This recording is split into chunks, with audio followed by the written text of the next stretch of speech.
آپ کا کہنا ہے کہ بابے نگاہیں مارتے رہے، حج پر جاتے رہے، لیکن نگاہ مار کر کسی نے تیل دریافت نہیں کیا. یار یہ کوئی واقعی بابوں کا ماننے والا ہے؟ یہ باقاعدہ دیکھیں، یہ یعنی ٹائپ ہوئے ہوئے کوشچن، یہ ہاتھ سے نہیں لکھے ہوئے، یہ ٹائپ ہوئے ہوئے کوشچن ہے، پورے تیاری کے ساتھ آئے ہیں. کسی نے تیل دریافت نہیں کیا. یہ بابے تو بہت بعد میں آئے. نبی صلی اللہ علیہ وآلہ وسلم اور صحابہ کرام نے ساری زندگی عرب کی سرزمین میں گزاری، تیل تو انہوں نے بھی دریافت نہیں کیا. بات تو صحیح ہے. ہاں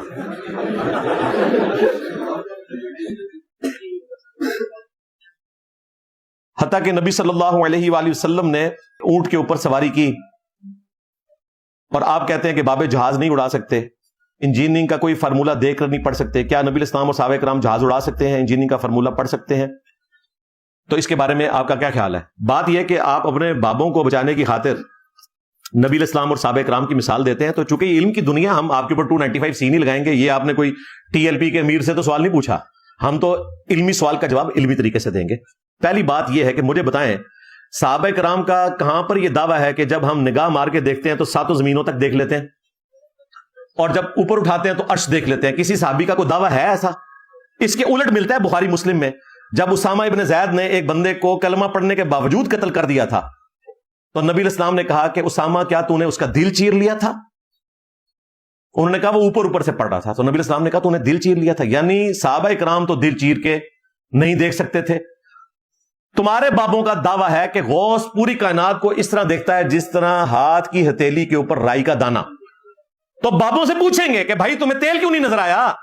حضرت ارامکو کمپنی نے 1944 میں تیل کا پہلا کنواں دریافت کیا سعودیہ کی سرزمین میں، اور سعودی عرب اتنا غریب ملک تھا اور اتنا امیر ملک بن گیا.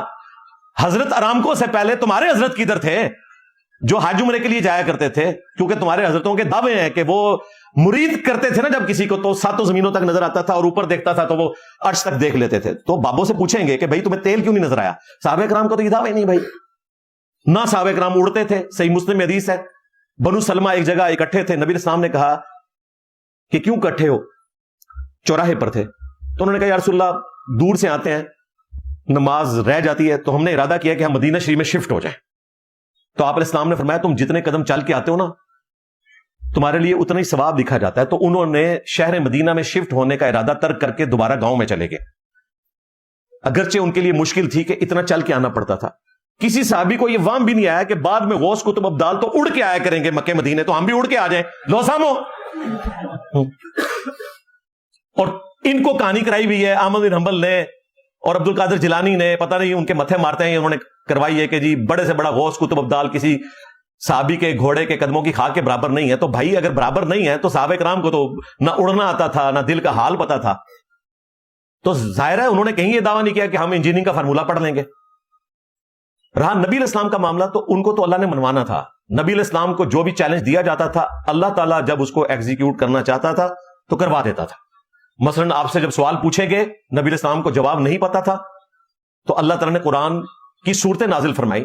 سورہ یوسف میں پورا واقعہ بیان کر دیا جو آپ صلی اللہ علیہ وآلہ وسلم سے کم از کم بھی 3500 سال پہلے کا واقعہ تھا، کہ کس طرح بنی اسرائیل جو ہیں وہ شام سے مصر پہنچ کے سٹارٹ ہی میں کہا کہ تم اور تمہاری قوم اس سے غافل تھے، ہم تمہیں بتاتے ہیں. پورا واقعہ بیان ہوا کہ یوسف علیہ السلام اس طرح قیدی بنا کے لائے گئے، پھر وہ بک گئے، عزیز مصر کے پاس پہنچے. اللہ تعالیٰ نے وہاں سے ان کو ایسی برکت دی کہ وہ وہاں کے آپ سمجھ لیں وزیر خزانہ بن گئے، اور پھر بنی اسرائیل وہاں پہ شفٹ ہو گئے. تو نبی الاسلام کو تو اللہ تعالیٰ ایجوکیٹ کرتا تھا. اگر اس زمانے میں اس قسم کا کوئی چیلنج کیا جاتا تو وہ یقیناً پورا ہو جانا تھا. لیکن تمہارے بابوں کا تو دعویٰ ہے کہ وہ سب کچھ جانتے ہیں. بھائی کائنات کے حقائق ان پہ کھل چکے ہیں، پوری کائنات کو وہ اس طرح دیکھتے ہیں جس طرح ہتھیلی پہ رائی کا دانہ. تو پھر بابوں سے تو پوچھیں گے بھائی ان کو تیل کیوں نہیں نظر آیا؟ سمجھ رہے ہیں نا آپ میری بات؟ تو یہ بابوں کے ماننے والوں کو بابے مروا کے گئے ہیں. اگر بابے اس قسم کے اوٹ پٹانگ دعوے نہ کرتے، آپ سیدھا غوثیہ پڑھیں. عبد القادر جیلانی نے جو جو باتیں کی ہیں بقول ان کے، ہم تو کہتے ہیں کہ کوئی شخص جس کا ذہنی توازن برقرار ہو وہ اس طرح کی باتیں کر ہی نہیں سکتا کہ قیامت تک جو صبح شام آئیں گے وہ مجھے خبر دے کے جائیں گے کہ کیا ہونے والا ہے، میری اجازت سے سورج طلوع ہوگا اور غروب ہوگا اور تمام اولیاء کی گردن پہ میرا پاؤں ہے. توبہ توبہ توبہ توبہ. یہ بات حضرت ابوبکر عمر عثمان و علی نے کبھی نہیں کی جو واقعتاً اولیاء اللہ کے سردار ہیں. تمہارے تو یہ جعلی ہیں بنائے ہوئے. اور عبد القادر جیلانی نے تو اس پوسٹ پہ قبضہ کیا ہے. ان کے جو پیر صاحب ہیں جنید بغدادی جو 4 واسطوں سے ان کے پیر ہیں، وہ تو کہتے ہیں کہ اولیاء کے سردار بایزید بستامی ہیں، اور آج جو ہیں وہ باپا جانی کے ماننے والے کہتے ہیں کہ اصل تو یہ ہے، اسی لیے وہ قادری کی بجائے اطاری لکھتے ہیں۔ تو جو نیا بابا آتا ہے نا، اپنی نسبت ٹھوک کے بیچ میں چلا جاتا ہے۔ یہ قادری بھی عبد القادر جیلانی کی وجہ سے لکھا جاتا ہے، یہ اللہ تعالیٰ کی وجہ سے نہیں لکھا جاتا۔ آپ سمجھے کہ وہ قادر جو ہے وہ اللہ کی طرف منسوب ہے، یہ عبد القادر جیلانی کی وجہ سے، جس طرح آج کل باپا جانی کے ماننے والے اطاری لکھتے ہیں اپنے آپ کو۔ تو تمہارے بزرگوں کے دعوے تھے، تو ان سے پوچھیں گے کہ بھائی تیل کیوں نہیں دریافت ہوا؟ تم کہتے ہو جی بزرگوں نے نگاہ ماری اور انجن جو ہے وہ پٹری کے اوپر چھلانگے مارتا رہا اور آگے نہیں جاتا تھا۔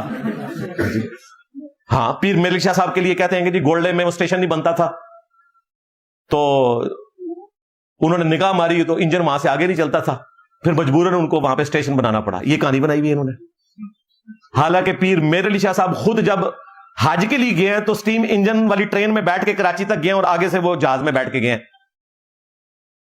ظاہر ہے پیدل جاتے، اڑ تو سکتے نہیں تھے، ہاں پیدل جاتے تو ان کو کئی مہینے لگ جاتے، تو سٹیم انجن میں بیٹھ کے گئے۔ تمہارے بزرگ صرف سٹیم انجن روکتے تھے، وہ بھی کوئی نہیں روکتے تھے۔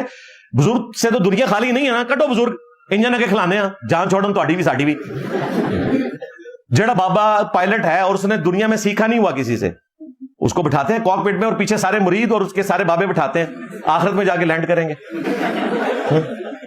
تو یہ ہم اعتراض اس لیے کرتے ہیں کہ تمہارے دعوے تھے، تم دعوے کرنا چھوڑ دو، ہم اعتراض ختم کر دیں گے۔